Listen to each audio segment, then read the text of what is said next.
And it's like, yeah, nature also is mirroring that. Sometimes there's a huge energy surge that comes through you and we don't always know what to do with it.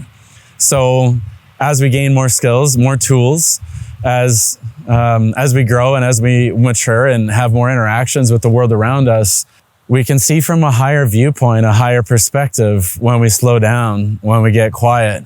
And this is why I love being in nature and allowing things to just move through me in an organic way, because it helps me find myself.